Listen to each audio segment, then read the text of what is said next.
Hi, Keith. And, how are you? Good. How about yourself? Good. Too much going on for the summer. I know, much too much. We were actually in Concord for a couple of days last week. Our grandson wanted to go to White Pond on Thursday, so we came over early, and then it was so hot we left. And back here, it's in the 70s today here. And I assume it was still swim at your own risk? Well, it wasn't that until the next day. Well, the next day there was actually there was a bloom, an algae bloom. So we picked the right day to all get together. Yeah, that's good, even though you couldn't stay there that long. No, I know. Hi, Stefan. How are you? Hello, Keith. Good to see you all. I escaped to Maine for a few days to get away from the worst of the heat. Just came back this Oh, afternoon, so I waited till it cooled off. yeah, there you go. Are you still on the vineyard or? Yeah, I'm on Nantucket still. Nantucket. Yeah. We'll come off eventually.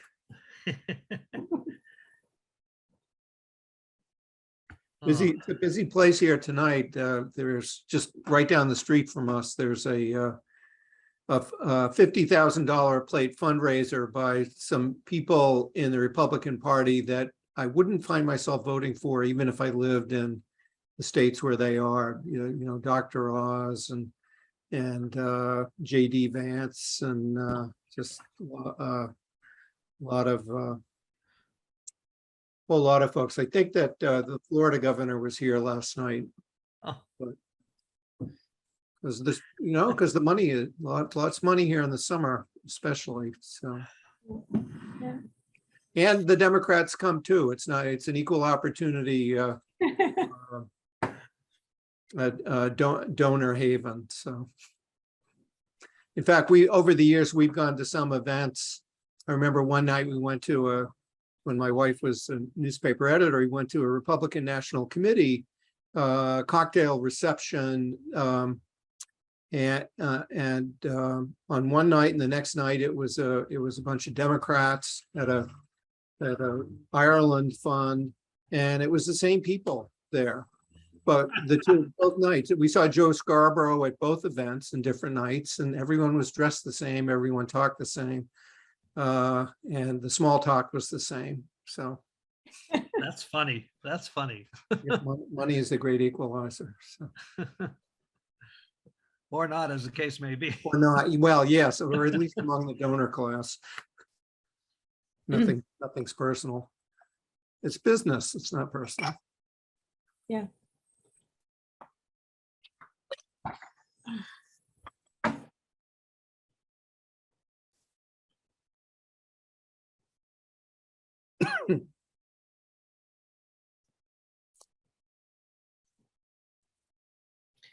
It'll be interesting to see what the staying power is of the housing groups. I know, yeah, for the new, Just because it is summer and yeah, You're getting a good turnout here. yeah. good.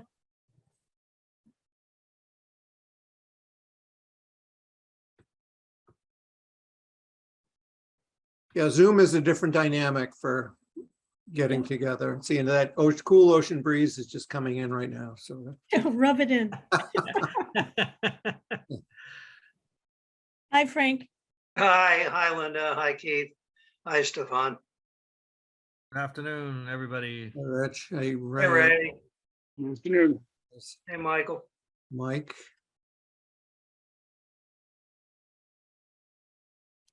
Oh, Mike, how are you? Greetings, everyone. I'm fine. Good. And we've got some other folks with us as well. I've got 401. The four of us that from the trust that were able to be here are all here. So I'd say, why don't we Let's start.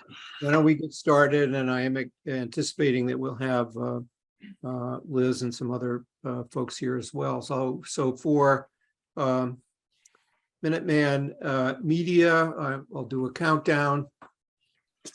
3, 2, 1. This is the Concord Municipal Affordable Housing Trust. It's Wednesday, August 10, 2022. It is 4:02 p.m. And first order of business is a call to order by roll call. Linda Escobedo, Present? Mike Lawson, Present. Rich Feely, Present. Carrie LaFleur is on vacation and will not be in attendance today, and good for her. My hat's off to someone who when they're on vacation, they disconnect. Good for her. And the perennially connected Keith Bergman present. So we are here. Our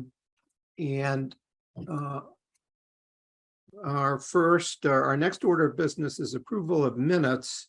We have a set that I drafted from the July 20, 2022 meeting. I got a note back from Rich. He found where I had used the word ARPA twice, and on the first time, it's on the bottom of page 2, where there's a discussion of questions that were asked about the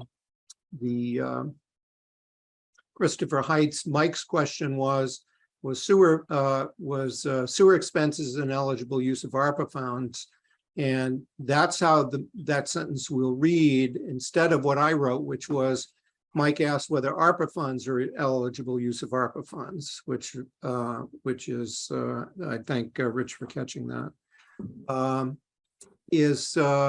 And I hope you've all had a chance to look at them. Is there a motion to approve as amended? So moved as amended. Second. Motion by Mike, second by Rich. Is there further discussion?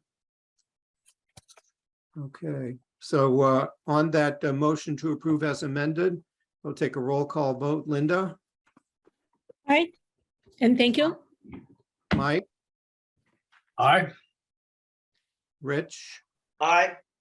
And Keith, aye. So that passes by a unanimous vote of 4-0. All right, so we're continuing our discussion on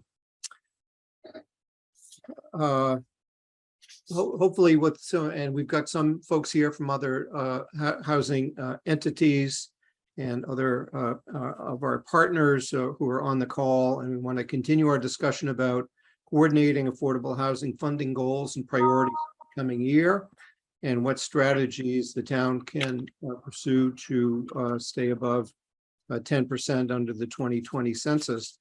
And the first item under that category is to do a debrief and an update on the Christopher Heights Junction Village project. And I'll say that for this debrief, we've invited Laura Smead from JM Golson to attend. The Housing Production Plan Steering Committee did had a meeting. Hi, Laura. Thanks for being here. We met a couple of days after the select board's meeting of July 25th, when the select board had a long discussion about Christopher Heights, and we did not have a chance to debrief at the steering committee level, and we very much wanted to do that. So we knew that we'd be discussing it here tonight, and Laura's here to be part of that as well. And I want to thank Liz Russ for attending today also, to perhaps help us or perhaps debrief, maybe be the chief debriefer on this. And before I call on Liz, I just wanted to mention that you'll recall that at our last meeting on July 20, the trust had unanimously voted 5-0 to support Grantham Group's request for state funding for supplemental costs for Christopher Heights, and to express the select board that the trust views this project as the highest and best use of any town funds for affordable housing, the use of which would be subject to the select board's approval. And I know that we're aware that not long after that meeting, it was on July 22nd, Grantham Group heard back from the state that because this Grantham's project was for senior assisted living units, and the state had made the determination to limit this first special summer funding round to family units, production of family units, that Grantham would not be invited to apply now, but that they could be considered for future rounds, and that in future rounds, the state will want to know what sort of local support, read that as financial, as well as anything else appropriate by the time that happens. So maybe Liz could just sort of lead us in a debrief of the Christopher Heights project specifically, and maybe what that means for our 40B status ultimately. And thanks for all you're doing for us, Liz. Sure. I mean, I kind of think that everyone here was at the select board meeting or has heard the debrief. So I'm going to make it kind of brief. I mean, nothing's really happened since then. So the overall situation going into the select board was that there's the project gap. And so a few options were proposed. One was to connect the project to town sewer as a way of filling the gap, and the town basically providing that service. The second was to provide essentially the gap funding, which was 1.3 million, which could be used for constructing an on-site system or whatever. That's a much longer process given the approval by DEP, but essentially, satisfies the same piece. Neither of those were, are really being, positively endorsed, I might say. The connecting to sewer has many difficulties. Could the sewer pipes even handle it? The parcel isn't identified on the list of parcels that are even eligible, because it wasn't actually a parcel back when that list was developed, right? It was a parcel that was created, through the special legislation with the DOC. So it wasn't even like contemplated to be on the list, but nonetheless, it's not on the list. There's some concern about precedent setting, and would require the vote of the sewer commission folks, would be that and the head of the Alan Cathart was not recommending to them to vote that. So that's some barriers there. Maybe they'll shake out. The second option being the contribution of funds. The barrier there is the prior commitment to not provide any additional funds a couple of times. Pretty strong commitment, pretty strong responses to being to consider providing additional funds. So those were two options, and those were really like kind of where they are. Thought we might talk to Walter about revisiting the sharing facilities with the DOC, see if that could do anything. That when that was looked at, the DOC had a number of maintenance and upgrades would probably be the better word, that they needed to make, and they were not prepared to make those for some number of years. I think it was 8 years back when they asked a couple of years ago. And that seemed at the time to be beyond when the town was willing to wait. Maybe the town's more willing to wait now, I don't know, so that could be explored. So that's kind of where it is. It's not really looking that positive. I don't know that there's been a lot of action since then. Thanks, Liz. I think one of the questions that I would have for the town is and I don't see Marcia here. I know No, Carrie's she's away. She's away. Yeah. not here. So, I mean, so I'll ask it rhetorically. Whose responsibility is it in the organization to carry this ball forward? Because I would hate for the answer to be, well, the trust that we're, you know, if we're going to, if no one else is asking questions about it or constantly bringing it up, I'm not sure that it's our responsibility to do anything more than ask questions. And I think what the project needs is someone assigned the task of figuring out what the answers are to bring it forward, or else see those 83 units never produced. I think it's I think the CHDC as the landowner is in some ways responsible for bringing it forward for discussion and, you know, for approval. The CHDC can't make the commitments that need to be made in any way to have it go forward, in my opinion. And I think that they've been working on the Assabet River Bluff project closed yesterday, so that really has taken up their time for the last couple of weeks. So they've been kind of focused over there. Yeah. So And to their credit, they're just volunteers the same as we are. And I guess maybe what the point I'd want to raise is that if and for the benefit of Laura and others participating, all of us participating in the housing production plan update process, is to really put out there, if Concord's going to be up to the challenge of seeing additional affordable housing produced, I think we have to have the staff capacity to deal with the projects that we have. I mean, if there are other things to be done, well, who's in charge of doing them? You know, that it's just sort of that simple. yeah, I think that I hear you, Keith, and I think that CHCC sort of talked about that, but wasn't quite.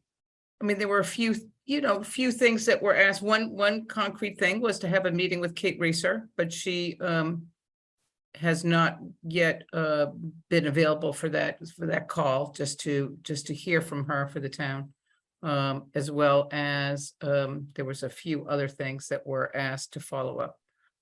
So I think that the CHCC is prepared to follow up on those items, but it really is bringing whatever new information, kind of back to the select board for their support and approval. And if they're not inclined to support and approve, I don't know what staff or people could do more.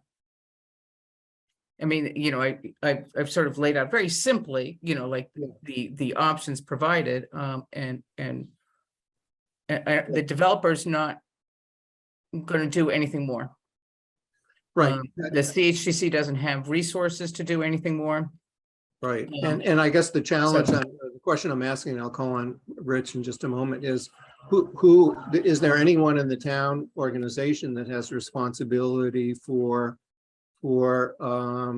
putting something together here? If it's either a plan that allows this plan in some form to go forward with 83 assisted living units, or if not, everyone says thanks and figures and helps CHDC figure out, well, what else are you going to put on that property and what. So I think that myself and Marcia are staff resources available to the CHDC for that effort. It is the middle of the summer, so you do have some vacations. So, some of those things are there. Marcia's away, so she's not available right here to be here at this meeting. But I think between her and I, you have the paid staff. That's who you have for paid and staff. that's understandable. Wouldn't surprise me if Kate Racer's on vacation somewhere. Exactly. Out here in Nantucket. But that it's, if the goal is to look at a future funding round, then there are a number of things that are to be pursued. I would hope that the town would take a strong role. The trust certainly can, if there's a meeting with, when a meeting with the state is set up on this project. I hope that the town will be well represented in that and can identify what issues are there and understand what issues there are that need to be overcome so that we can Sure. put together a So plan. the funding round is the end of September. So that, ideally, whatever votes are needed, the votes are done by the middle of September. That's what was articulated to the select board in terms of the timing. And so that remains the timetable. So who needs to do something in order to move that? And I'm gonna, Rich had his hand up first and then Linda. So Rich and then Linda. Yeah, I mean, the select board is the issue. I mean, in the long run, staff is the issue. But the select board clearly indicated a disinclination to either push Alan Cathcart or, come up with the money for the on-site system. And I mean, I think that's remarkably short-sighted. There's no way we're going to get subsidized units for 45,000 per unit in municipal subsidy. Number two, without this, I think somebody has to unequivocally say, well, where's the 40B development going to be? Because it's going to happen. There's no way we're coming up with another, 20, 30, 40 units with what's in the pipeline, even if everything that the housing authority and others have identified happens promptly. And thirdly, there was a lot of information going around that was just plain wrong. People were throwing around, oh, it's 165% increase. Well, it wasn't. It was a 65% increase. And I looked, and in that same period, building materials alone went up 46%. So, yeah, it's a bit more, but the fact is, folks, we're going to get a 40B unless they do this. And so therefore, I think it behooves us to say to the select board, we really think you ought to come up with the money with the alternative of, sewer expansion and essentially giving the money back to ourselves if that can be done.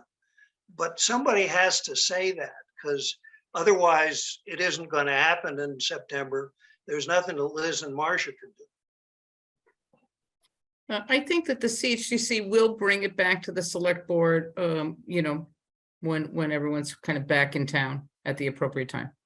So end of the month, beginning of September, something like that. I don't know that the information will have changed, but just to hear whether people's thoughts on the topic have changed. Yeah. I mean, I would like to write a letter saying some of what I just said, but One new thing that came up, I'm sorry, Rich. No, go ahead.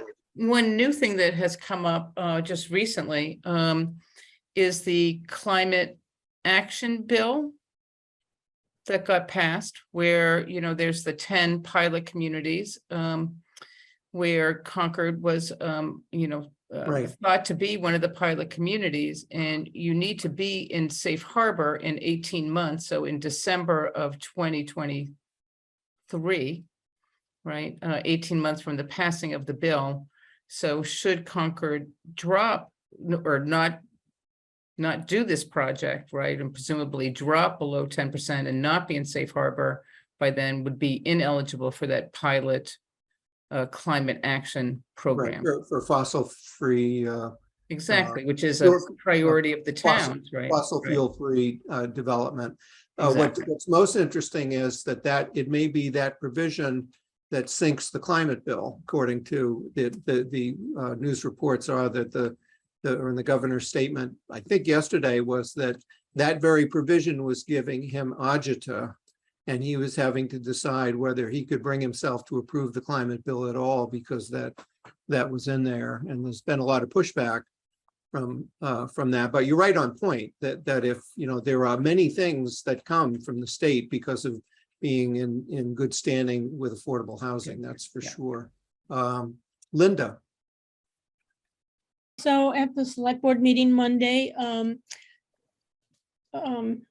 there was a report out on the finance committee's recent report on where the Christopher Heights project stood.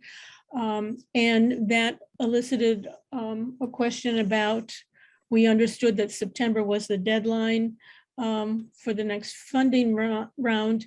And no, there had been no outreach to the select board in terms of getting on the calendar at this point.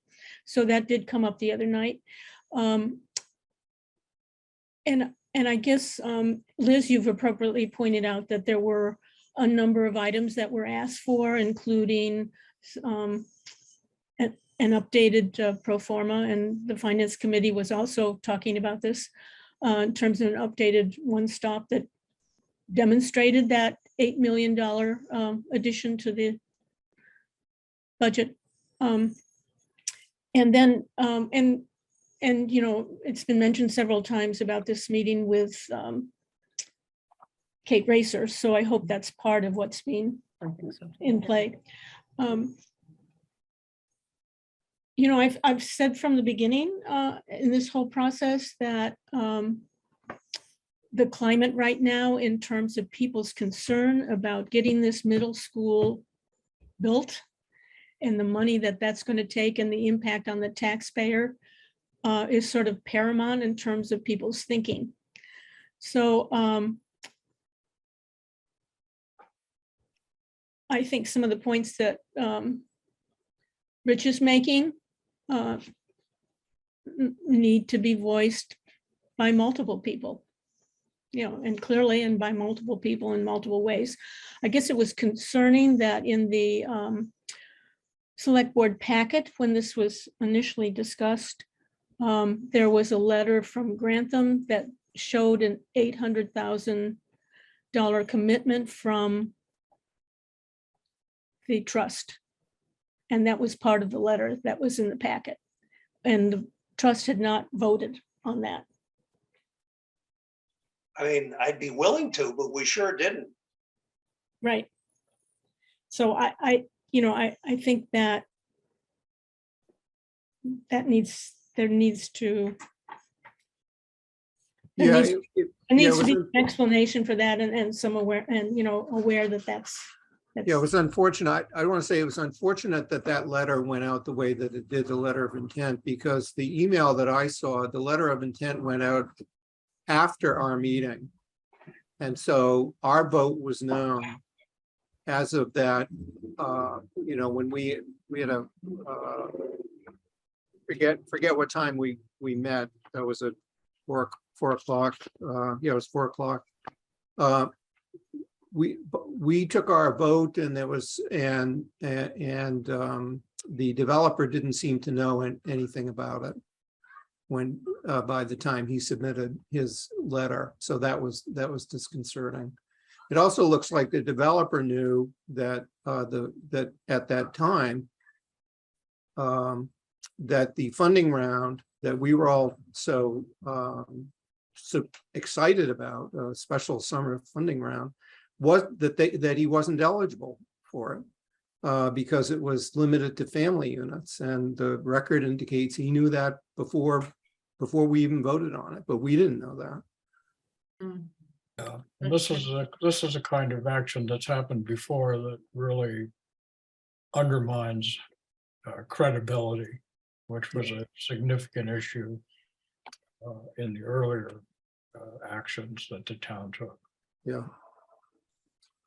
So if it's to, and I guess I'm using this simply as an example of, there's got to be a better way to do shepherd affordable housing projects in Concord than this.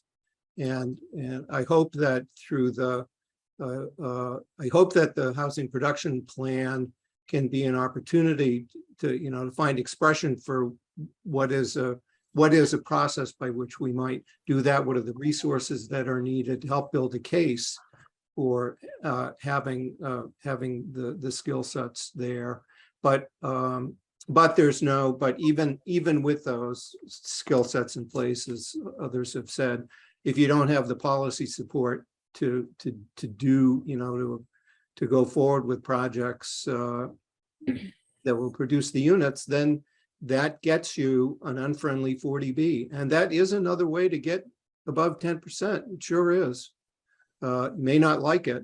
The community may not like it, but it won't be for lack of our trying to come up with a way to avoid that. But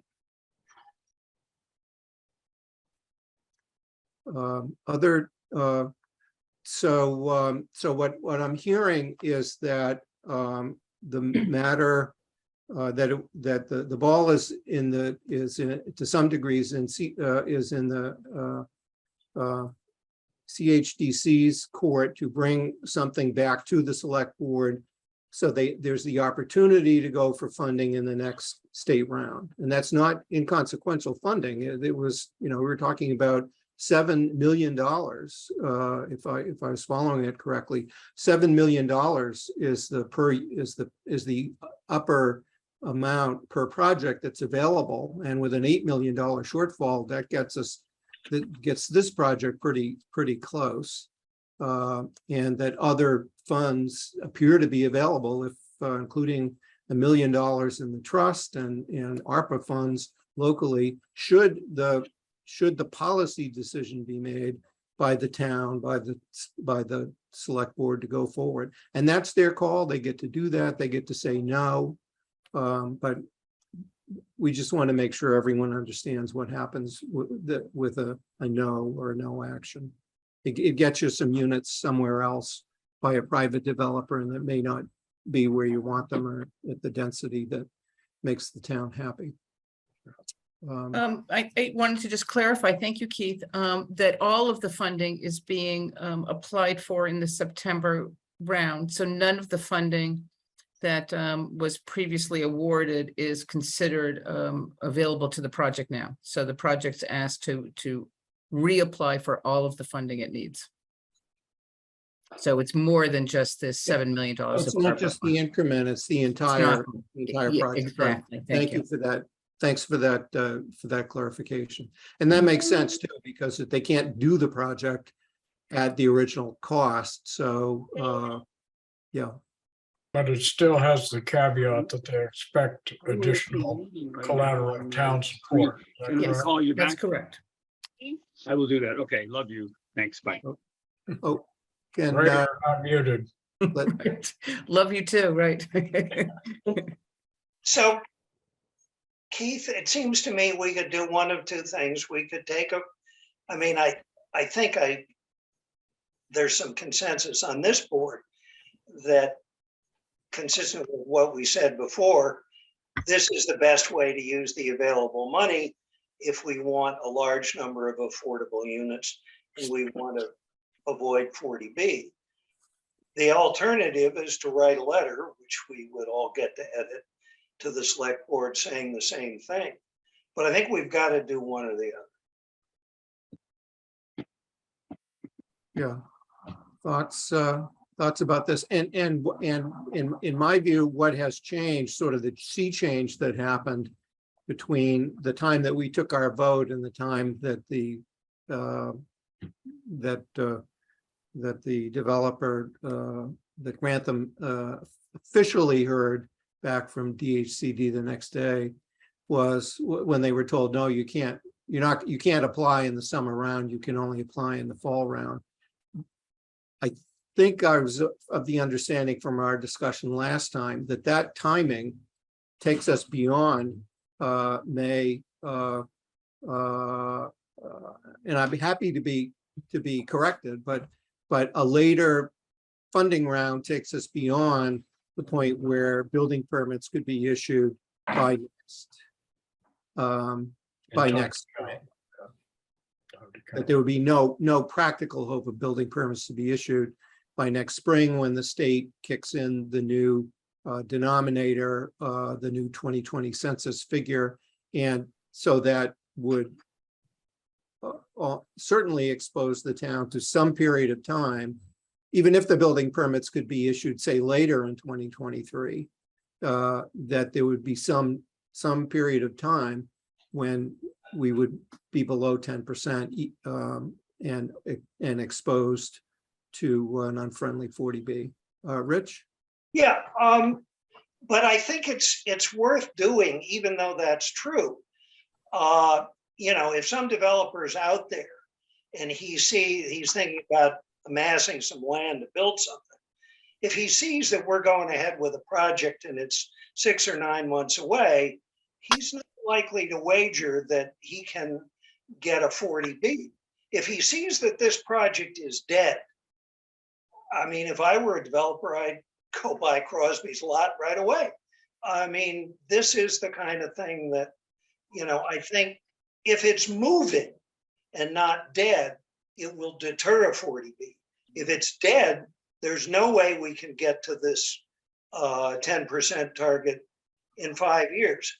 So a 40B developer would say, hey, what's on the market in terms of land? Yeah. And in any look at just the numbers, and I would say, forget about how we got here, forget about how the history compared this project and the per unit cost to any other project that might get built anywhere. It's you're not going to see the likes of that per unit cost ever that low ever again to produce 83 units or anything like it on the subsidized housing inventory. So even if, so what I'm saying is I certainly think it's worth pursuing future rounds, even if we miss the target date of next spring for staying above 10%. I still believe in what we voted last time, that it's that this is the highest and best use of the town's affordable housing dollars. So I think we'll see how it goes, but if the town is unable to, for all the reasons that we've talked about, to commit to helping the project get over this hump towards the end, I don't know what would be different for November. You'd still have to come back and go through these same discussions. So we'll see what the select board and CHDC and developer, feel about doing that past September. What might be different. I don't know what might be different in October versus September. right. November versus October. I don't know. It's kind of, Yeah, and I think the further you get away, let me just one other thing, the further you get away, the expense of providing new construction numbers and going out to bid for all of that just is expensive, and without some assurance that it's worth the effort, I don't know that people would really want to go through that. It takes a good 3 weeks of real effort. So anyway, I just sent out the revised numbers, and I apologize for not having sent those out before. It's a lot of detail, but I sent those to Linda, Ray Andrews, and you, Keith, as well as Kerry, and you can pass those along to whoever you think is interested in that level. thanks very much, and I appreciate the perspective that you're bringing, Liz, on this. That it's at some point the developers got to make a business decision and just. And construction numbers have been going up 2% a month. So now already we're looking at these numbers, which were done in June. So if you're looking now back into November, you're going to want to start to reprice again in November, and then you're just probably going to have a bigger gap. So at some point, yeah, I don't know. Well, Keith, could I propose, and I want to hear from Linda and Michael, because they know the select board, a letter from us. I'm willing to do a first draft, agreed to by the board, to the effect of, saying why we think this is the highest and best use of town money for affordable housing, and showing how it's not totally unreasonable for them to make these requests, and that we think the town should commit so this can go forward. And finally, without it, you know, if Junction Village dies, it will be a long time before we get to 10% and a 40B safe harbor, if we can ever do it. So, I mean, the CHDC has to ask for it. I think we ought to write a very strong friend of the court brief. Folks, Linda, Thanks. I haven't really spent any time talking to any of the members of the select board. How, where, you know, is this something that would be productive?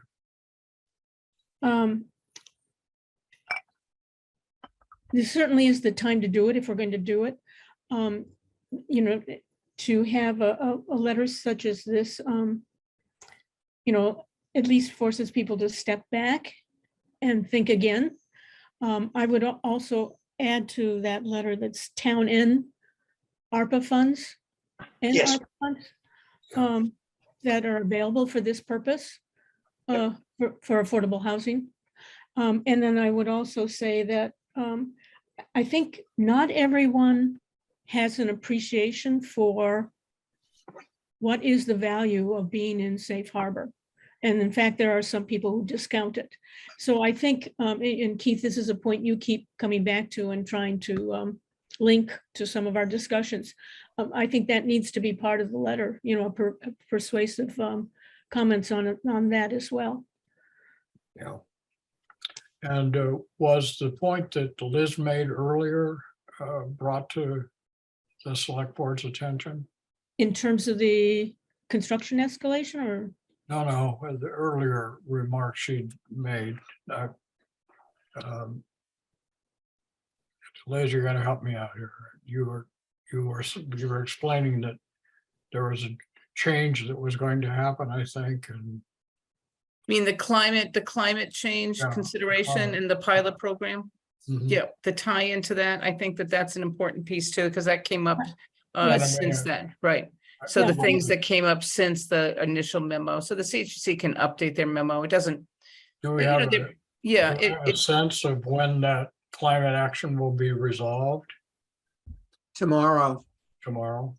the governor only has until tomorrow to sign it or not. Well, I think if he sign, and what about if he doesn't sign it, is there enough votes to override his? No, see, the legislature is no longer in formal session. Session, So you know, they they're out. squandered their But they ability. can come back, right? I mean, they could. Well, they could, they never have, but they squandered their ability by sending the governor a bill, a number of bills, including the economic development bill, so late. And they squandered the ability to have enough time to override a veto, so. I mean, I think that if he signs it, that would be a very important new development that would certainly bring a lot of folks who maybe aren't paying attention to housing to the party. Yeah.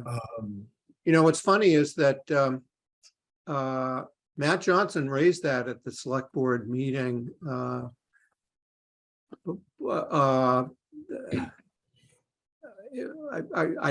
not sure if it was on the 25th of July.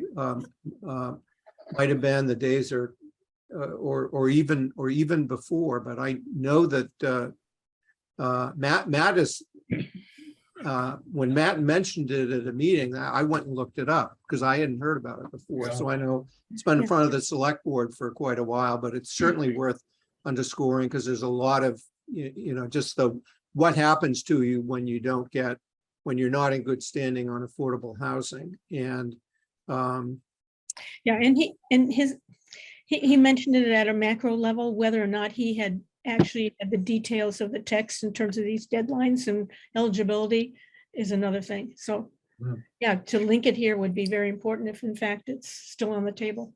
Linda, can I just trouble you for when are the select board meetings? The next 2 or 3 select board meetings, if you had that handy, that would be super helpful. Yeah. We actually have a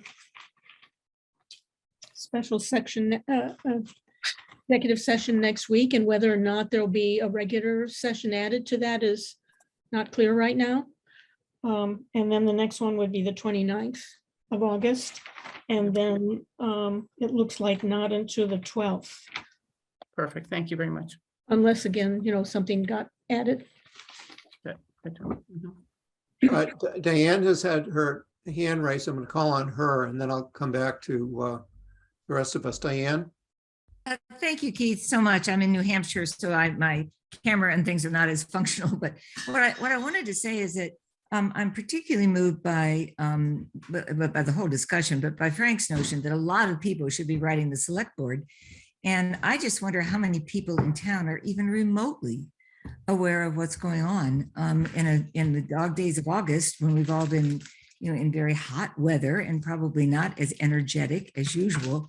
I wonder if there is a way you can imagine communicating this in the absence of an effective newspaper to people so that the citizens of Concord can understand the implications and consequences of not being able to support the very good work you're trying to do. And that's I don't have a solution for that, but I think somewhere in that, lies a possibility where whether we organize churches and synagogues who care not about avoiding 40B, but about supporting opportunities for people to live in affordable housing. I mean, is there a way to marshal the energy of the town to support your good work? And that's it. I'm out of good ideas, but there you go. Well, I would just comment that if this climate action bill gets signed, the energy community is very organized. You're right, Mike. But then what we need to do is tonight call the governor. I've called twice. I feel if I call a third time, they'll figure out it was me again. Call the governor, bombard him with requests to sign this. But Maybe he's wondering why he's a New Hampshire number is calling him. right. Oh, I used my cell phone. Okay. But I think that would be incredible leverage for it here, and would be very, very important. So I'd be all in favor of a letter, but I think the letter would be to the select board would probably not be all that effective unless there was some substantial new information to bring to their attention. Diana's right, we've got to mobilize a larger community, but the select board's paying attention. They know what the heck is going on. And I just don't know if it's split on the select board, or I just don't know. But if that bill gets signed, I think a very strong case could be made that's a substantial change in the landscape that was not anticipated at any time when we were worrying about and debating this particular issue in the past. Well, Michael, that's right. And I guess we'll know in a day or two. Mm-hmm. So my thought is we ought to write the letter with a clause that, we can take out if the governor vetoes it. But I think we ought to write. The other thing I'm thinking is if we can get it started with a new newspaper starting this fall. I've already had talks with them about writing a periodic column about housing. And, hopefully we can use that to mobilize folks. The problem is that doesn't solve our problem between now and mid-September. But in the longer run, I'm optimistic that getting a real newspaper will make it. Well, the Concord Journal may not be much of a paper, but it still actually exists. And we could certainly aim to try to get some editorial or get a hold of one of their news writers and Well, they like free content. I mean, why don't we agree on the letter, send it to the select board, and then send it to the Concord Journal and say, this is a developing issue. Please publish our letter or an article on it. Yeah, there's the chance, since the newspapers are sort of taking more of a regional bent, or we're looking at things across towns. The issue that we're talking about impacts many communities besides Concord. Affordable housing affects everyone. And if we're able to tag it to this fossil fuel-free development provision, if it survives, that that might even be newsworthy. It is newsworthy, and Yes. it makes real the importance of having a balanced, affordable units of housing in a community. So I think it's really an important development. Yeah. Very good. I see Stephanie's hand raised. Stephanie. Hi, everybody. I totally wholeheartedly agree that we need to do some sort of community awareness campaign around this. But I have two questions or 2 points to make. One point is that community awareness effort, I think, should also include social media of some sort. I don't know how many folks will read a paper, how, what's the hurdle to get folks to actually see a paper that's coming in September. That might be a tricky challenge for us, given I think there may be some timing issues here. So if there's a social media platform or something that we know already could get a message out, I think we should leverage that. And the second point I wanted to make is, to the extent there's a message or a call to action that we want to get in front of the select board and even to the community, does it make sense to have it be something that is voiced by multiple entities? Would a letter with several authors be powerful? Do or not? Is it better to just have the single entity or an entity who's really responsible for affordable housing, subsidized housing, be the ones who talk about it? So that was my second point. It isn't clear to me whether or not a bigger set of voices co-signing a letter would be helpful or not. So that's all I wanted to say. Great question, Stephanie. And often on policy matters, you've got coalitions of groups, environmental groups and housing and transportation, lots of things. When you're talking about putting in 83 assisted living units within walking distance of a commuter rail station, there's just lots of things that click. And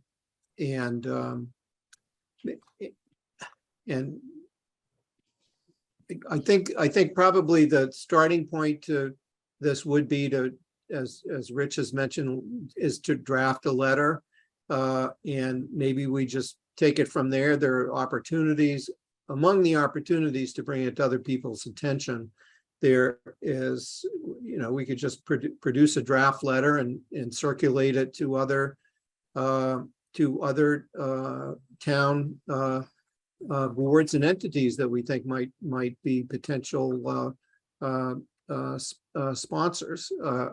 And maybe the way to approach it is by just let's authorize. I'd suggest that we authorize Rich to draft a letter, and to circulate the draft among other potential supporters, and that we bring back the matter of voting on a letter to send at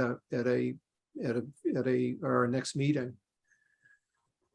Or we, if that sounds good. I think people will want to be able to weigh in this rather than it being just our process. If we can be involving others, there are other opportunities to bring it to other groups. If we're dealing with a, depends on when we want to get something to the select board, even if it's a, is it August 29th? Is that a reasonable deadline, or should it be later? Do we need more time? Do we need till the 1st of September. But among the things that are happening is there's the Concord Housing Roundtable is going to be on August 30. So there's right, August 30th. So that'll be an opportunity. The Housing Production Plan Community Forum, I think, is going to be too late for this, and it probably would, while all the issues, that's going to be September 14th.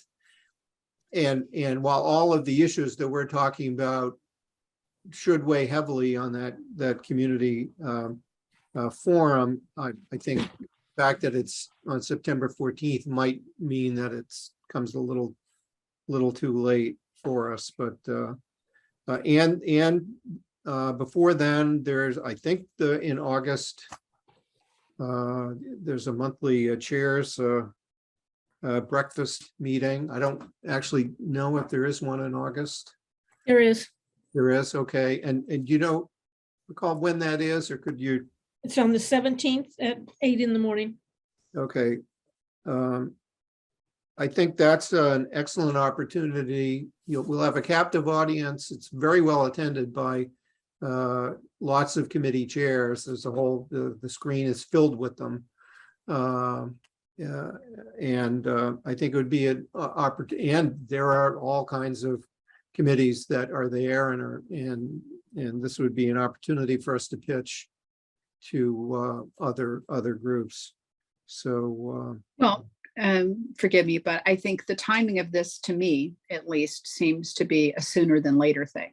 yes, That's at least my sense from this discussion today, is that the sooner we can, get it, in front of people, the better. I think having folks understand the implications of losing safe harbor, I think, is one of the most important things we can do. And I know there are skeptics out there, but to me, having folks understand the interrelationships between these decisions, I think, is very important. But I suggest, as a way forward, that we try and have a letter that the trust has agreed on by the 17th by the chairs, and that we try and get that to the board by the 29th, but that, at that meeting on the 17th, Keith, perhaps you or Linda or others could talk up, the idea of other town entities supporting us. But I'd like at this point to say, I'll have a draft by tomorrow night, which I will circulate to the four of us and to Liz for correction of errors. I defer to all of you on, wording and everything, but I think we ought to move ahead and try and have a draft letter by the 17th and a letter in the board's hands by the 29th. I agree. yeah, I'd suggest, okay, I see some hands up, Liz and then Lois. Yeah, I was just going to say thank you, Keith, that I would talk to the CHDC about trying to get on both agendas, the 29th and the 12th of the select board. Because it seems like those are the two times. Right. And then that, that's really kind of it. And maybe an update for one and see, and there might be some, follow-up, and can always withdraw if it's a depending where it is, and then really looking for like a final vote, by the 12th. Right. Or, yeah. Or Very good. determination, I guess, is a better term. Lois. Yeah, I'm via Zoom. I've listened to the select board the night they discussed the Junction Village Grantham project the last time. And I think you're much clearer today on what the implications are than they were that night. The other thing is Matt Johnson, I know he recused himself, and I believe he recuses himself for voting. So you don't have as many people as you usually do to vote. The other thing is, in watching the select board meetings, one of the most impressive evenings was the night the people that wanted to have a diversity, equity, and inclusion board for the selectmen when they had very organized and the board knew it, the select board knew ahead of time who was coming and what, but they had actual people show up, not just pieces of paper. Pieces of paper are one thing, but people. And the last time the select board, the most outspoken person was a person with a lot of negativity. And very honestly, that night, if I had to vote, I probably would have voted against it, or at least not enthusiastically for it. Today, I would change that, my looking at it out of what I've heard you say today, just to let you know. I mean, the other thing is this coming up is most of the churches start up, they have a newsletter that goes out this month. I don't know dates, but most of your churches, somebody mentioned this, have, the climate groups. And I would, whether the climate makes it or not, most people in the climate groups are very aware that the decisions impact lower income people much more than they do middle and upper class people. So please don't negate that kind of thing. And then you've got your social justice people, and some groups have housing and things like that. If you have any contacts, if any of you have any contacts, is to network those out, because I think a lot of those people are very strong. They'll show up. Like you're saying, that's the last week of the summer for the select board meeting, but get people to actually show up, and if they can show up in person, not just Zoom, I think that's, I don't know, you have to talk to Linda and Matt to find a clearance on that, but I think that's a bigger impression than just letters. And I'm a person of the public, and I try to listen carefully with a big ear to housing, but I think you explained it so much clearer today than you have other times. Thank you. Thanks, Lois. You are our focus group to help us clarify what issues. Well, I think Lisa, most of you know so I've tried to thank follow you. this for a long time, Yeah. so. Thanks so much for that excellent feedback. Okay, so I think we've got as a next step to authorize Rich to draft a letter. And in terms of what do we want to, and I'm happy to work with Rich on that. I think it should be less than a quorum until we bring something back. And we've had 2 members of our group deal with matters and bring it back to the full board. But since our what we're looking at is to have a draft letter that is able to be circulated to others for their input, and that our target is to have something, I'd say as soon as possible, but in particular so that we can share it with the other boards no later than the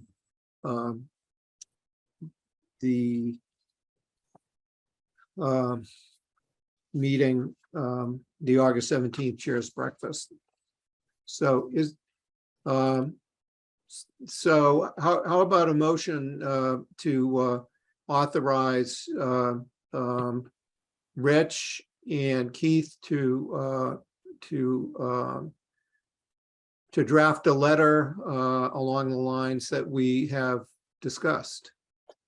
Keith, I'm prepared to make it, but before I do that, I think there's time I particularly want opinion from Linda and Michael on whatever we send, because you know more about the Board of Selectmen than I do, but they've got years of experience. So I don't want to change the deadline, but I would like to get feedback from them, and then you and I can come up with a final version. We could also, I dare say this is probably the single most important issue we're dealing with. So if we need to schedule another meeting for It's next, just me. Yeah, next so you've week. got a draft ready. Let's Let's draft get it a letter. circulated. Right, let's work on a draft letter, which we will circulate to the board members, but that with the idea that we're looking for their vote, let's say a week from today, if that works out. Although that doesn't work because that's the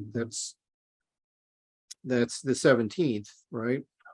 So can we meet on the 16th? I can't, but that shouldn't stop the trust from meeting. What days would work for you? Could you do the 15th? Yeah, I could do Monday. Let's do it. Yeah, is there a good time that works on Monday, August 15th? Earlier in the afternoon, if it's going to be afternoon. Okay, like 1 o'clock. Yeah. Does that work for Mike and Rich? Yep. Works for me. Okay, and we'll circulate this draft we want Liz's input as well.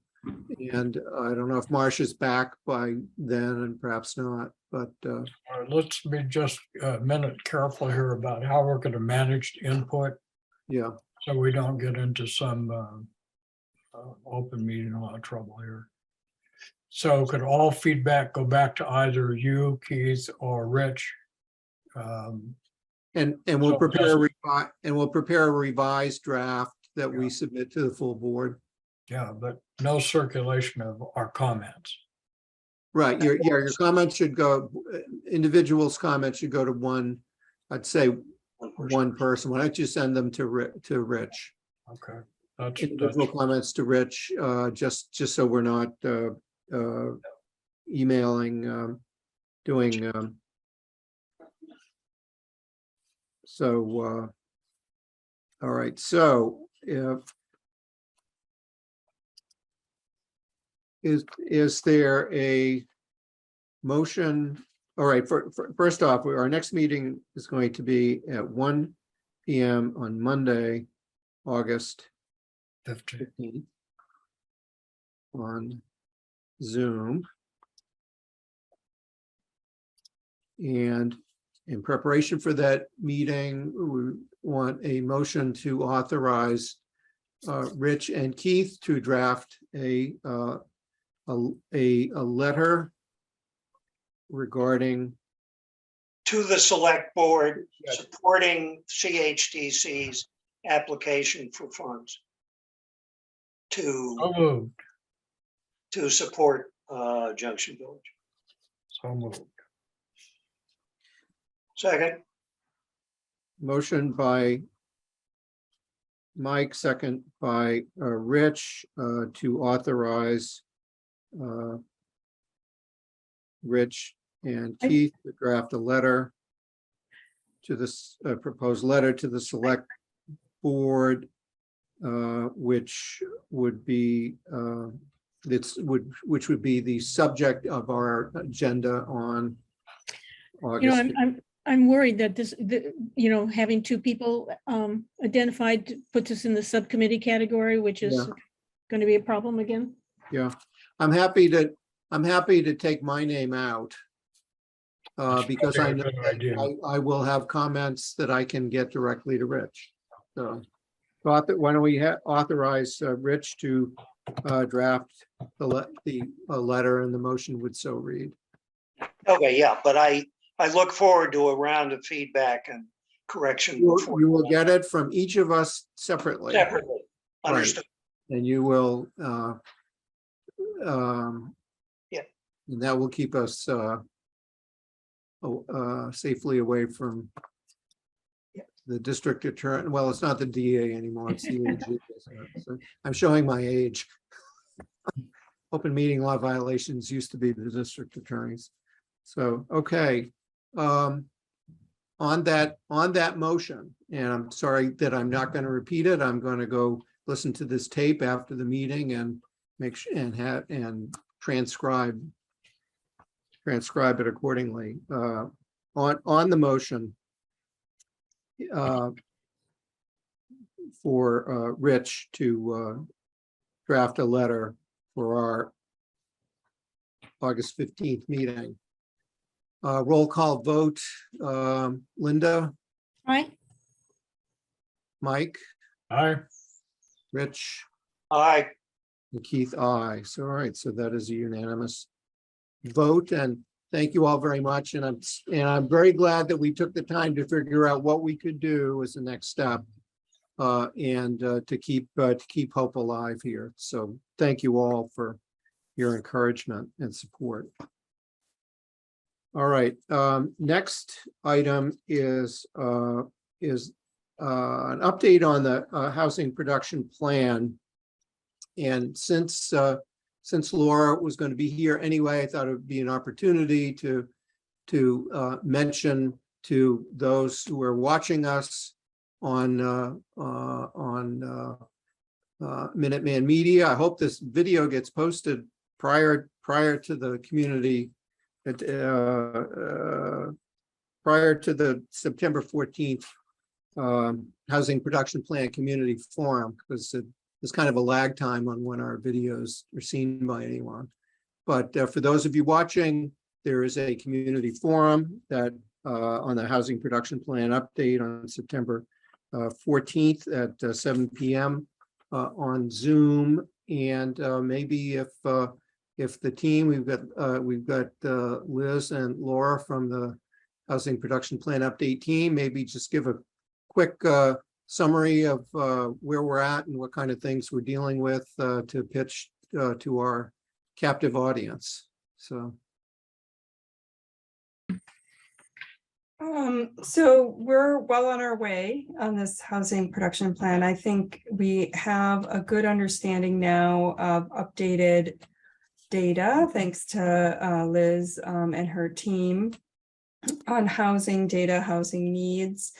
And we've discussed now some early ideas for housing goals and strategies with the steering committee. And so now we're at a point where we're starting to discuss those goals and strategies, change them, update them. And the second community forum is really about the public's opinions and feedback on the goals and strategies to move forward with for the next 5 years for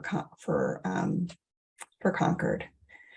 So it's a really great moment to participate, and I hope that we have a good turnout. And it's also a good opportunity to raise to the public some of the issues that you've talked about tonight with this development that's really in jeopardy, and what some of the consequences for that may be for Concord, and the sort of sense of urgency and thinking of how you're going to implement some of the goals and strategies that we'll identify together in the plan. Do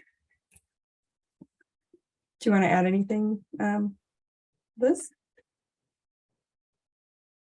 Sorry about that. Yeah, no, thank you. I think that you provided a good summary, and then the public forum is coming up. And so that's a great opportunity for people to indicate where, goals and strategies and future direction of housing in Concord. And I would add that the steering committee, that Mike and I represent the trust on the steering committee, and that we did review with the team a draft set of goals and strategies, which will which I hope there can be a way to distribute those to I asked for and got a copy of them today from a revised set from our last meeting. I hope those at a minimum can go out to all the steering committee members, so that they have that information, and that we will then share those with our respective boards for input. So, and the one thing I wanted to mention, I know that Mike in particular mentioned, and I was supportive, that the steering committee itself would like to meet prior to the September 14th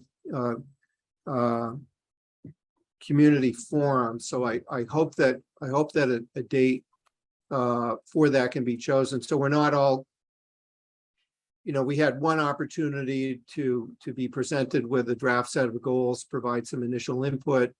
We will get the folks will get revised draft goals prior to the meeting, but I think the steering committee was looking for an opportunity to provide feedback back to the team before the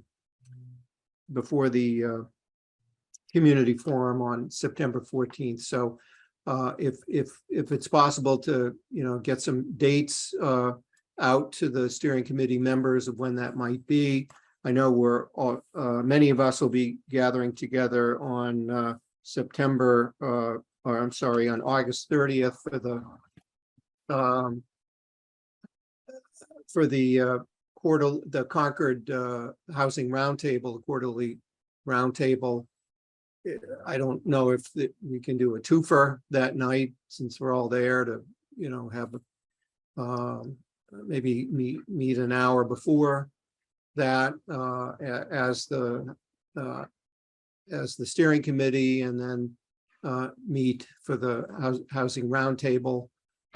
Just an idea, maybe if we could be off. What time are you proposing for that on August 30th?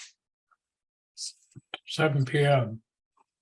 Is when the Concord Housing Roundtable usually Yes, meets. 7 So p.m. this one would maybe meet at like 6 or something like that. I think that's a good opportunity. Let me see if I can coordinate with Janet and Yeah, I Liz, think it would and be, get back to you. great if we could offer that as a as a date for the group to meet.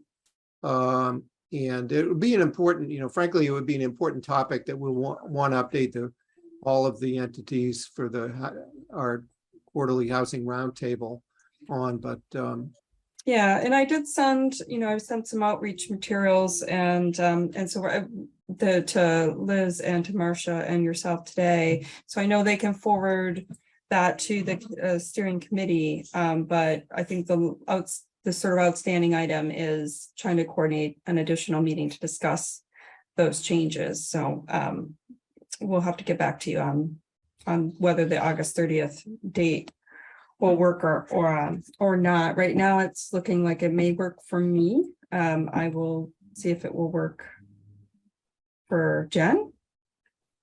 And I don't know if it'll work for Liz and or Marcia, but maybe between the four of us, we can have. yeah, if that date doesn't work, then come maybe offer a couple of other alternate dates. Is the roundtable meeting a Zoom meeting or is it physical? No, it's a Zoom meeting. Yeah. Okay, very good. Any questions from the floor at all? Yeah, Stefan? I had on my calendar something on August 17th at 4 p.m., but I thought that was already scheduled, but maybe I'm making it up, or maybe I took a shortcut and setting up all the meetings at once and didn't delete the one that didn't exist. No one else I has don't have that? anything on the 17th. Okay, well then I was taking a shortcut, sorry. But a prescient shortcut, perhaps. Thank you.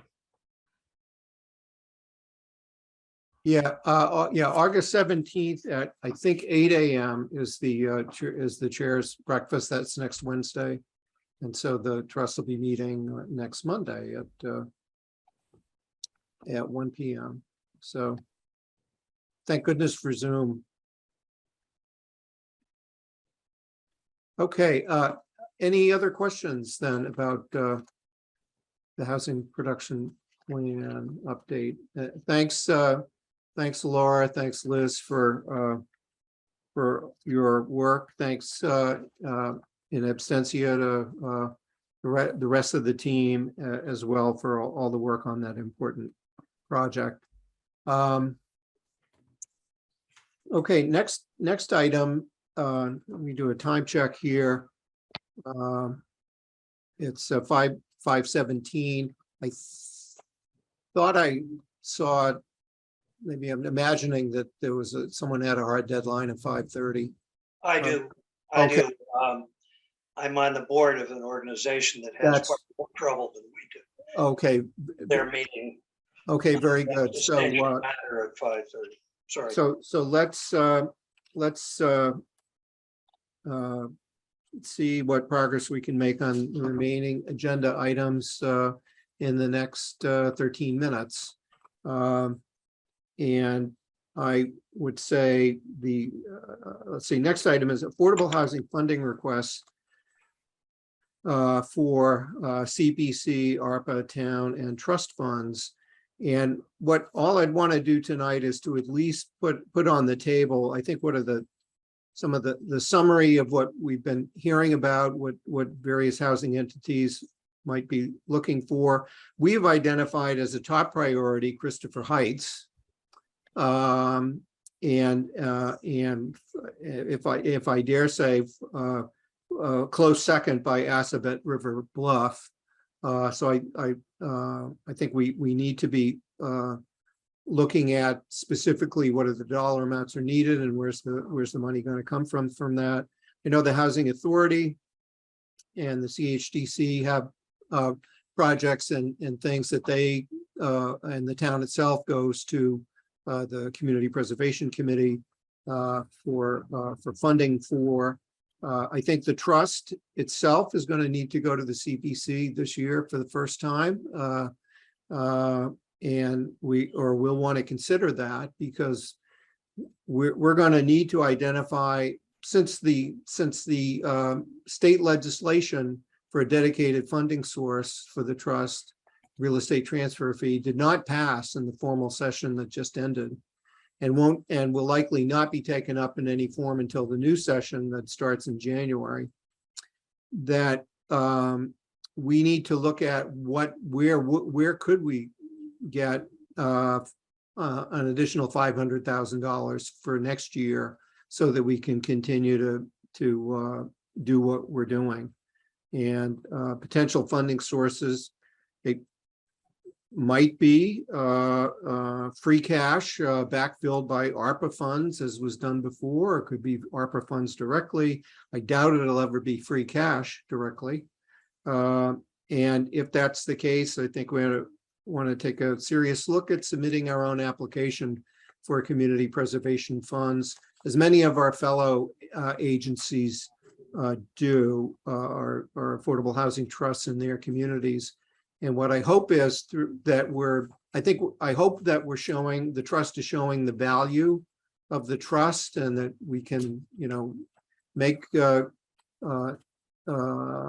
can be a mobilizing force in advancing housing in the community, that we can, if we have money in the trust funds, we can act quickly as opportunities arise, and that we've got a plan. We've got some kind of priority of what we'd like to do, largely to get SHI countable units counted.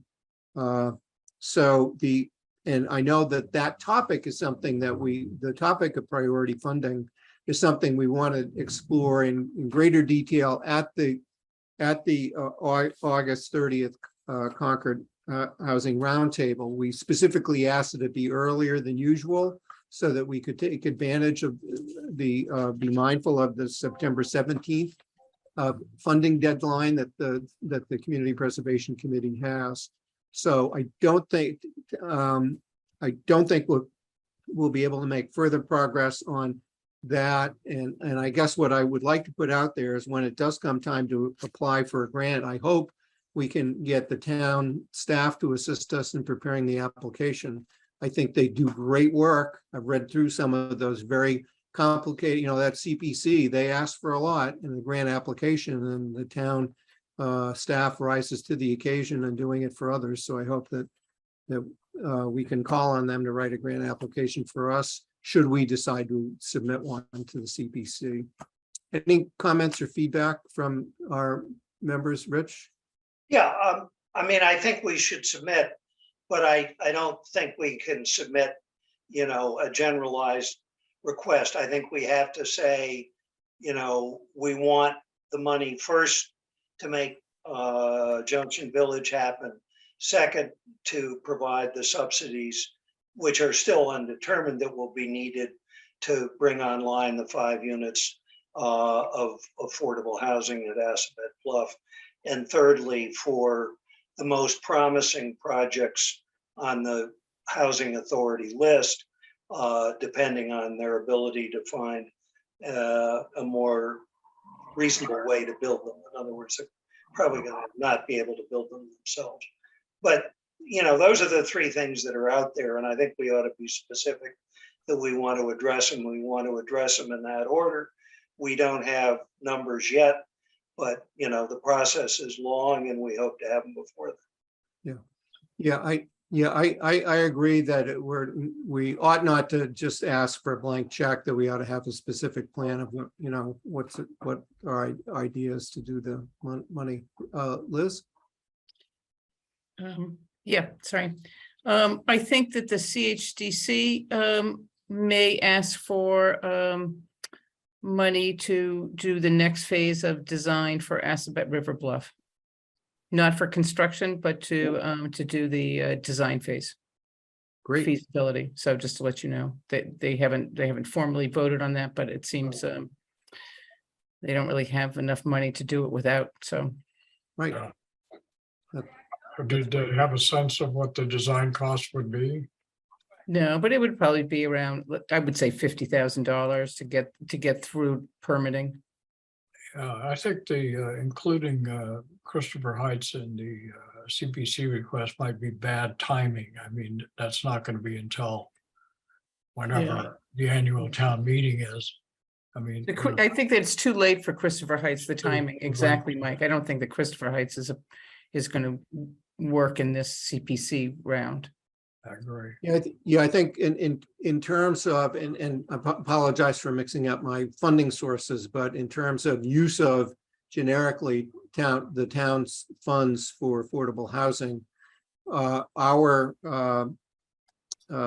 first priority, we've said, is Christopher Heights, and we're not looking to go back to town meeting via the CPC to achieve that it would be, if it were to be achieved, I think it would need to be by us dipping into our own fund with the select board's policy approval, and or having the select board dip into their fund of ARPA monies to advance it. On the design phase for Assabet River Bluff, I mean, my question would be, how, you know, when do you need that money, and when would it be best to have the money? And I'm for, you know, since Rich among many others have asked, you know, what can we do to speed it up and not have it take, you know, 8, 9 years or whatever. Yeah, I mean, we're coming back to the close to 50,000. It'd save you a year. Right, and I'd be willing, you know, we have the advantage, we can spend money out of the budget cycle. And so that's why I'm thinking of asking for some money that we can help with the next couple of phases here, without having to wait to go back to CPC, CPA, or, you know, wait for the next tranche of cash from wherever or wait for the transfer fee. In other words, I would hope that we could not wait till June of next year to do the, you know, give the design contract. I mean, I think the foundation might be willing to help with that too. But, you know, wouldn't want to have to wait another year for the money for the next phase, you know, Right. whether it's the bid documents or whatever it is. Right, and so maybe this is a good preview that the level of discussion that it would be fruitful to have for the housing roundtable to try to come to the question of who's applying for what, and maybe the next part is, and from whom. It's not simply, you know, who's going to apply to the Community Preservation Committee for something that they would have access to next July 1st. or rather what other things are in the queue, what needs to be done that when, and from a timing standpoint, what should, help us figure out what should the trust priorities be? We've said if the select board allows us to proceed, we want that our number one is Christopher Heights. Get the strong sense number two is Assabet River Bluff, and if we've got money left over or available and could fund 50,000, that might be for the design. Maybe that's what the trust should do with its money. And again, and doing it that way, I think helps show our other funding agencies, town meeting and the CPC, if we apply, that's how we've got a plan, and that's how we're working it to produce the housing as soon as possible. And we should also keep in mind that the CPC has in the past committed to multiple year awards where they've asked for a certain amount, but it's been 200,000 in year one, 200. So we could think also about a multiple year ask of the CPC. I don't know if they're still doing that or not, but. So I do think that either the trust or there's 50,000 that the foundation committed that hasn't been spent. Liz, we should give you that money as soon as you and CHTC can, come up with a spec for doing the design. Yeah, I agree. okay, so with everyone's indulgence, these will be the things that we hope to tackle or that we plan to tackle at our community at our Concord Housing Roundtable, and I'd be glad to work with Liz and maybe some of the other chairs in coming up with a draft document of what we're rather than have everyone think about something on the spot, maybe have thought out what are some potential uses. Maybe Liz could convene the chairs in to help put together something like that for that meeting, so we can make progress on the 30th of August. I'd be glad to participate in that. Okay, thank you. Did I miss Keith, anything? I apologize, I gotta go, but. Okay, very good.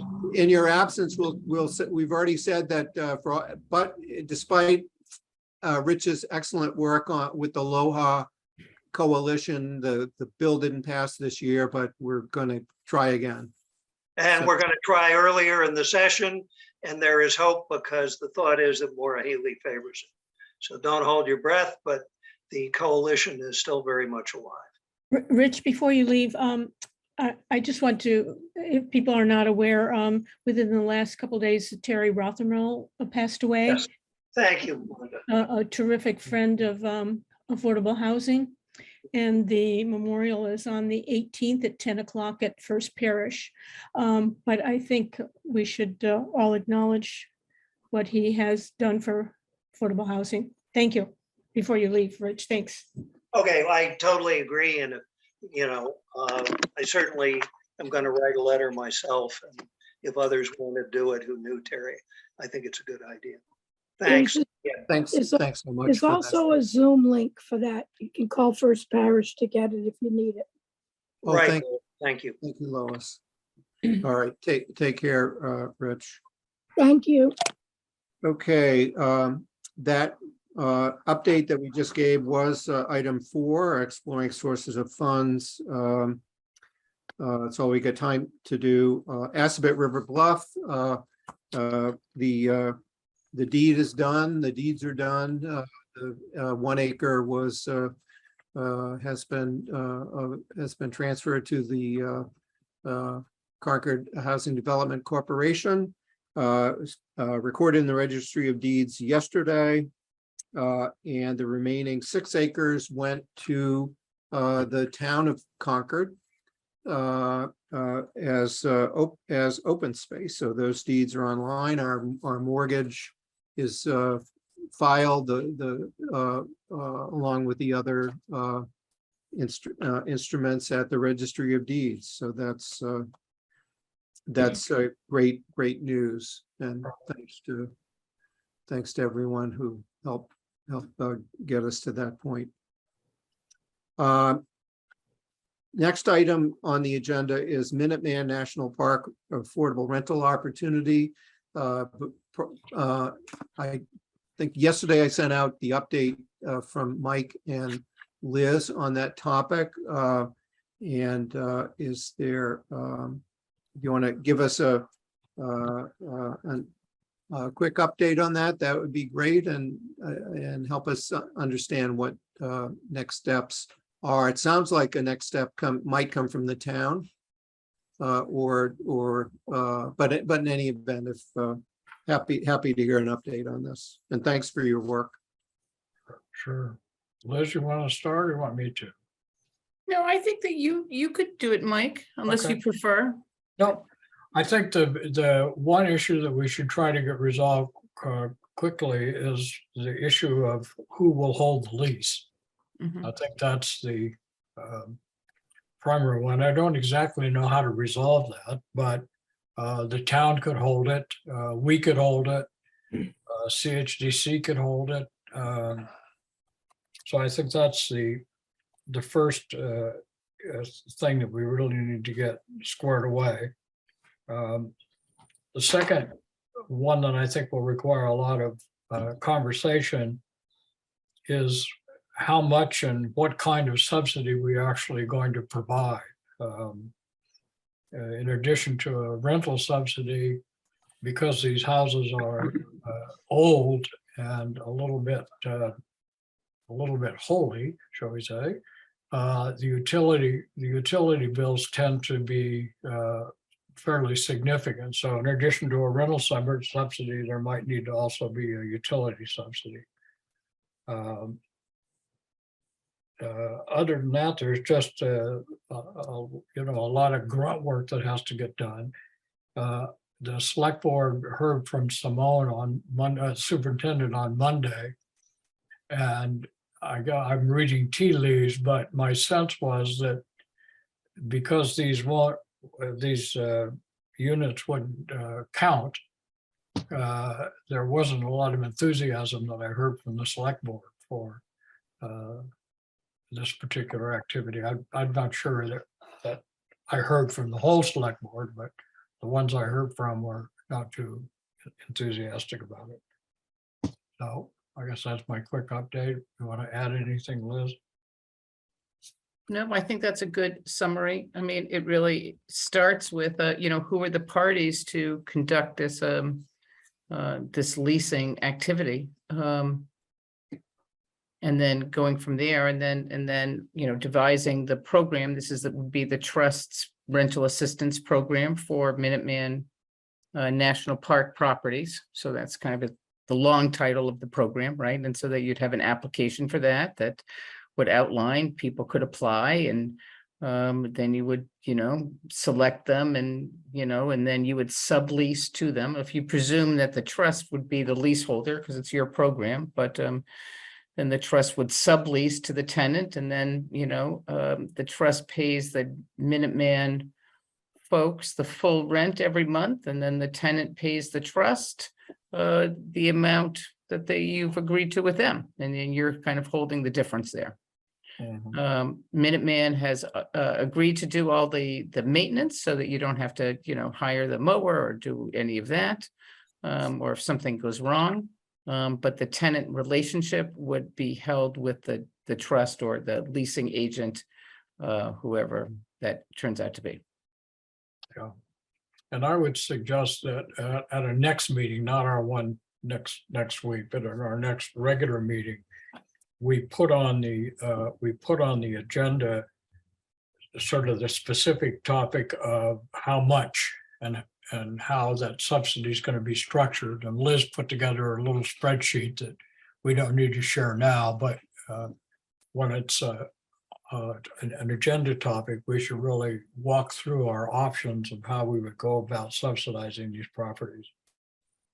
And I think what I will take upon myself, or Linda, perhaps you could help, is when Carrie gets back, somebody needs to talk to her about whether or not the town itself would want to be the leasing agent, or whether the town wants to stay. Well, I don't know if there's legal issues or stuff like that.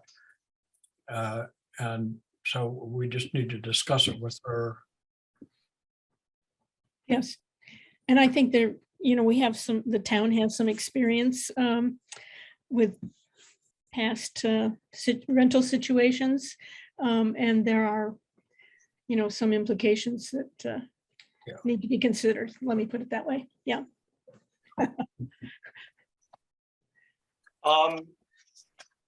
This is something that I think sorry, my meeting got canceled at 5:29. I'm back. Oh, very good.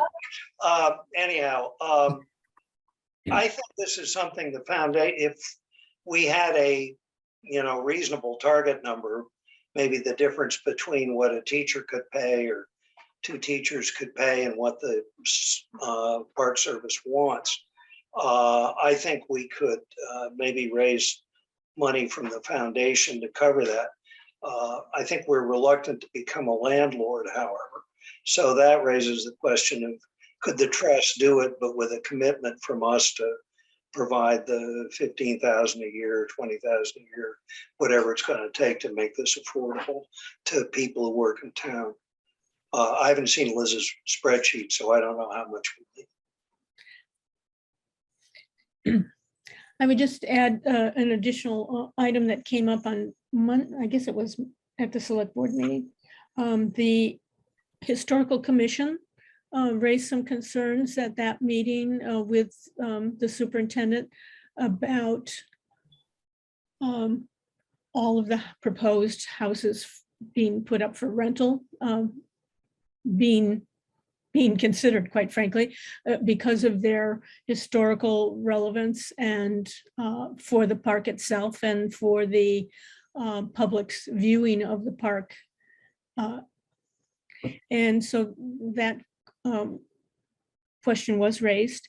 Another sensitivity that was raised by the Historical Commission was that some of these families that were asked to leave their properties when the national park took the houses over, their family members are still in the area.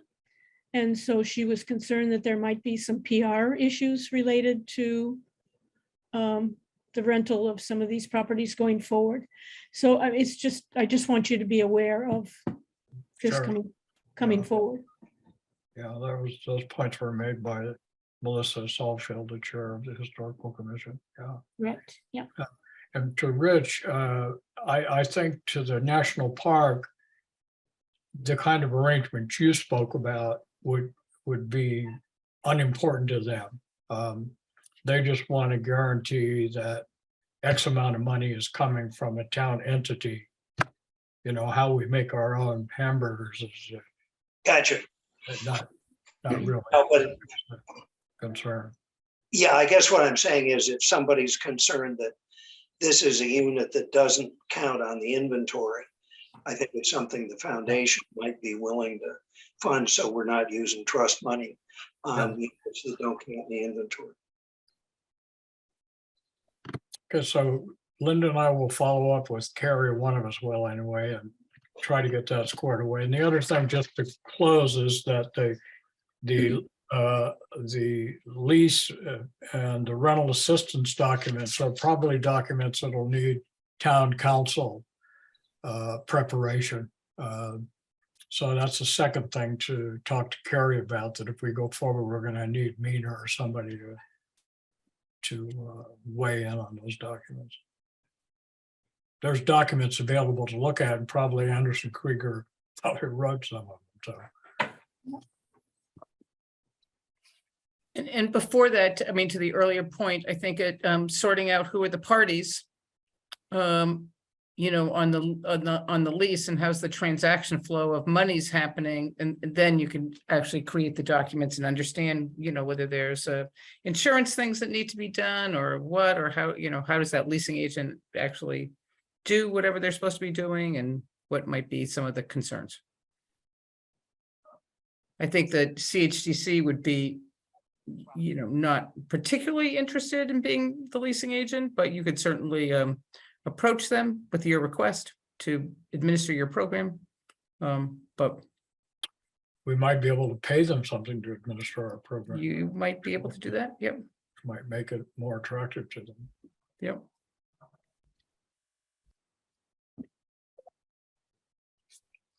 Very good. I'm waiting for the loud bus to pass my window.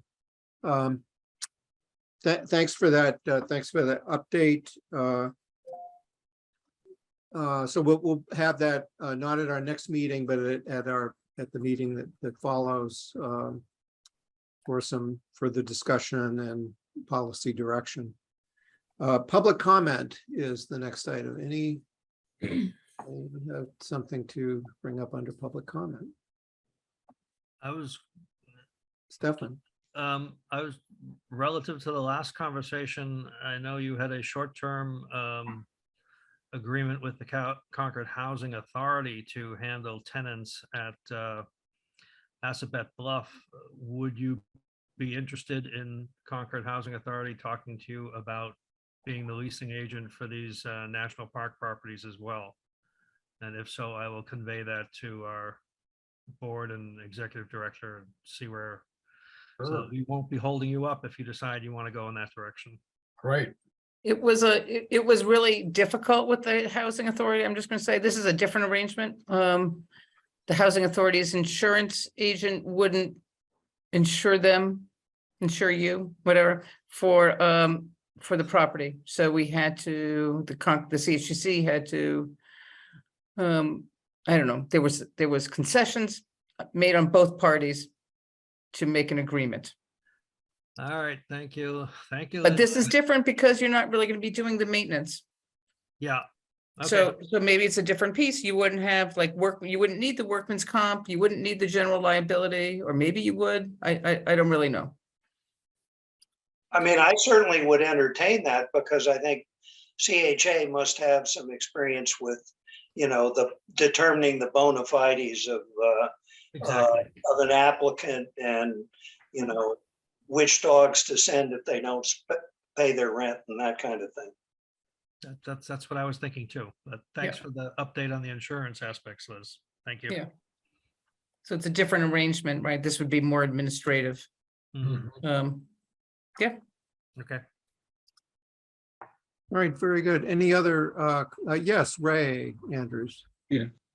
First of all, I apologize for the earlier remarks. That was my granddaughter, but I do love you all too. And secondly, especially the good work you're doing. And Dee Ortner and I are here from Finance Committee, and I think that that's one of the groups that we need to have on board, or at least understand all the implications of the Junction Village Christopher Heights project, and what it means if we don't achieve that. So I'll be probably bending Liz's ear and maybe other people's, maybe Rich's also, to try to make as good a presentation as informed a presentation to the Finance Committee as I can about this matter. Thank you. Thanks very much, Ray, for taking that on. Thanks, Ray, and thanks for being here. Thanks to all of our liaisons for participating in these meetings, and makes it good so that when we're in front of one of these other committees, that we're not strangers and you've got some context of what we're doing. So we appreciate your being here very much. All right, so we've already future meetings is the topic, and we've already identified that the trust's next meeting will be Monday, August 15th at 1 PM on Zoom. Then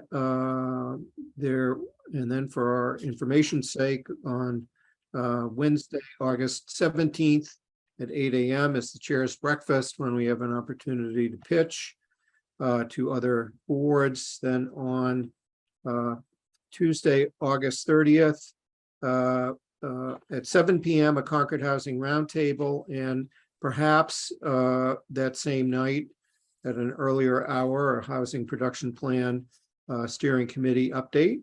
That's tentative. Then on Wednesday, September 14th at 7, the Housing Production Plan Community Forum.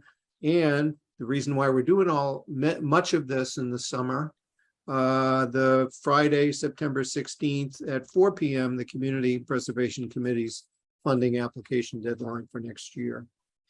So we've come to the time when we can have a motion to adjourn. So moved. Second, Motion by Mike, second by Rich. And so let's have a roll call discussion. Linda, Aye. Mike, Aye. Rich, aye. and Keith, aye. So we are adjourned. It is 5:48 PM. Thanks very much, and we will be back at 1 PM next Monday. So Thanks long. all. Thank you. Thank you.